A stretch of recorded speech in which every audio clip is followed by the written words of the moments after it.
my voice. It's still changing.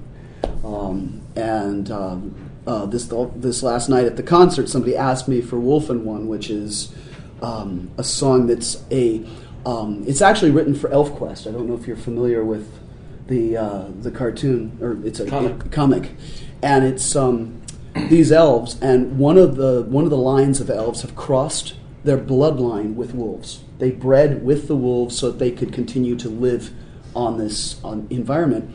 They meet up with some true bloodline, and one from each side recognize each other, which is a thing that happens when they bond, and you cannot, once you feel this call to this other person, you have to answer it, or you get sick to your stomach if you try to deny the fact that you and this other person are linked. And so this wolf rider, who's half wolf blood, half elf, goes and meets a true elf blood, and she's like, talk to the hand, I don't think so. But she can't help herself. And so this song is it's all about being opposite of each other, and yet still wanting to be one. And it's a girl's song, and I sang it last night for probably, I think it's only one other time I've sang it, and it was at a very small gig, and I didn't pay much attention to it. My voice was not good that night.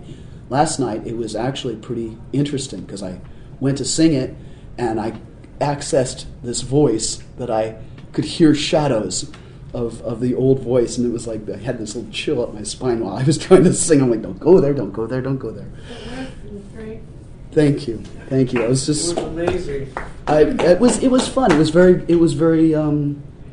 teaching to me, because it's very hard. I mean, we're so caught in boxes to portray things. We always have to feel like we have to portray boxes, especially an entertainer. Entertainers are made of cliche. And when I had some of the guys were like, but you were so good as a girl. I'm like, hello, I'm an actor. No matter what I am, I'm an actor, and it's my job to be convincing. So once I embrace the fact that this is Heather Alexander, I'm going to make her the best girl I possibly can. Duh. How many times has Madonna reinvented her look? Yeah, exactly. I mean, it's just a matter of intent, and it was like, well, I made the intention to say, okay, this is what I've got, this is what I'm working with, I'm going to make it the best I can. And so I did, and unbeknownst to me, I had some people come up and they were like, you really broke my heart, I really loved Heather. And I would look at them and say, you think you did? Because I had an opportunity that very few men have. Very few men have the opportunity to be able to make the girl that they think is perfect. Their personal opinion of what a perfect girl is. Well, I had the opportunity. So I made a 5'9" redhead that could do this to the world. So yeah, and I still miss her sometimes. I mean, well, just this morning, my wife was showing me old photos. And I saw some photos of Heather, and I got real misty-eyed for a minute. She's like, you're still sensitive? And I said, yeah. And she goes, I hope someday you get a little bit of detachment from that. I said, no, I don't want it. I want to always stay close to her, because she worked really hard, and I've been really proud of what she did. It's just at one point in time, it got to a point where for all of the success, for all the work, for all of what was accomplished, at the end of the night, when you're laying there in the dark and you realize you're not happy, there's something you got to do. You can't deny that after a point. If something, once the light goes on, it never goes off again, and you just get more miserable by trying to cover it up with a blanket. Alexander James and Heather. Let's see. I think the first convention was at Oricon. It had to be in 1989 or 90, because I'd never really been a guest at a convention, and it was when Filk was really high and running. They had huge circles, and it was a big thing at the cons. And I was invited as guest of honor, Filk guest of honor, for Oricon. And I remember coming up here and being so charmed at the people, because I'd never met con goers. I hadn't really gone to much cons. And the first time I saw you was '94 at PhilCon. Yeah? Okay. So yeah, that would be very early on, and I was impressed. I was amazed and impressed at the quality of people and how friendly they were and how open and supporting, and I just went, this is my family. And I was dragged to a Phil convention relatively early. There again, when would that be?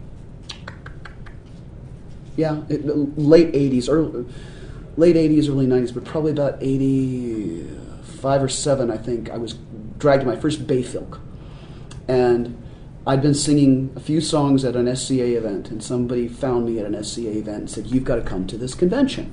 Dragged me to the convention, dragged me into this room, and I heard this beautiful, beautiful singer playing a 12-string guitar. And she had the voice of an angel, but the strength of a powerhouse. Usually when girls have a high voice, they don't have a lot of power. They're more or less floating, ethereal. This gal comes out and just grabs you by the short ones and just sings at you, and you're like, whoa! And fabulous. And I'm like, I'm out of here. I can't compete to that. And Harold, who was the guy that grabbed me, he grabs me by the shoulders, goes, no, wait, that's not all of us. There's more of us. And the one coming right after her, which was Meg Davis, this was Meg Davis I was looking at. The one that came right after Meg was Leslie Fish. And if any of you know who Leslie Fish is, she's a gun-packing, cigarette-smoking, whiskey-swilling farm and anarchist girl who just, is like out there like, there are days she sounds like a really pissed off cat on a fence. And she's out there playing a monster 12-string guitar. That's its name, is Monster. And it growls and goes out of tune if you don't pour whiskey on it. I mean, it's so you've got these two huge extremes.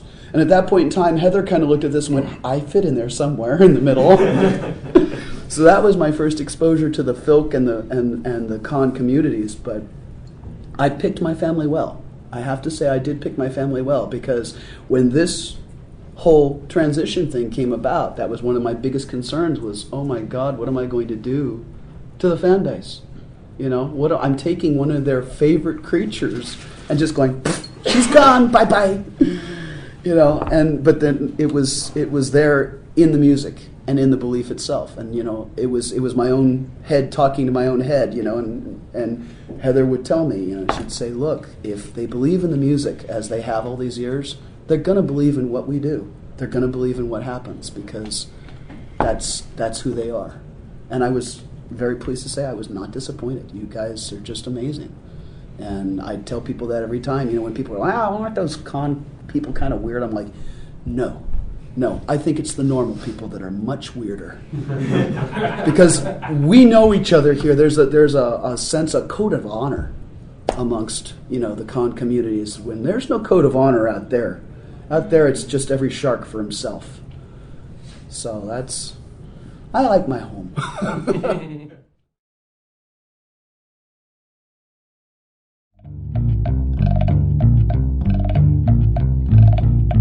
I scream and shout so you can hear. I tell you that the end is near. I still can't stand, I still can't think. You win me with my favorite drink.